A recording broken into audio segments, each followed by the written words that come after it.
Do these 49 recommendations hit the mark in preventing alcohol-fueled crime and violence? Dr. Peter Butt joins me in our Saskatoon studio. Hi, Peter. How do you do? I'm well. You are an addictions expert over at the University of Saskatchewan. Do you think there is evidence to suggest these kinds of restrictions on drinking and buying alcohol can stop the problems they're talking about?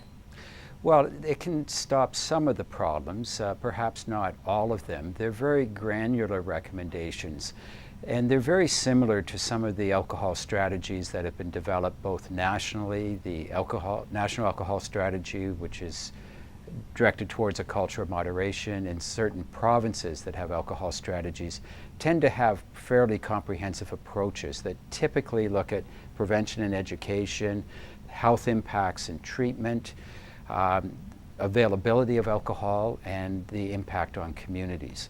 So that's broadly how most of them are structured. Have we seen any specific results that would lend itself to say that yes, this is something that's worth giving a try? Yes, I think that what you have to appreciate is that no one aspect of the strategy is going to achieve the results. It takes a very complementary, synergistic approach if you want to reduce the impacts of alcohol use in a community on families and individuals. So people that are heavily impacted, of course, are going to benefit more from access to the treatment of an alcohol use disorder, whereas people that are more concerned with regards to safety might want to look at issues that are related to availability, after hours, and so on. So there different approaches are going to have a different type of impact, which is why a broader alcohol strategy is a good idea. One of the challenges when you have something that's so broad is that you need to get buy-in from the community. You need to get buy-in from business and health and other leadership in order to achieve the outcomes that you would like to, ideally. Many of the recommendations are designed around restricting access. So speaking about that specifically, is there evidence that people that can't access alcohol at certain times will then change their behavior? Well, certainly they can change their behavior, and it might increase the market for bootleggers and other sources of alcohol, or for people to be stockpiling it and so on. But I think that some of those recommendations are very reasonable. There are some that are just saying, let's enforce the rules that we have now. And SGI, for instance, is wanting that in another case. That's somewhat related. It's all related to the availability of alcohol, the amount that's being served. And there's a balance that has to be struck in terms of access and availability. We see this with the pricing of tobacco, for instance. How high is the price going to be too high in driving people to black market sources? Similar discussion with cannabis. So it's not different with alcohol. And part of this is testing what the limits are. Are we achieving the results that we want to achieve in terms of public safety, or perhaps have we gone too far?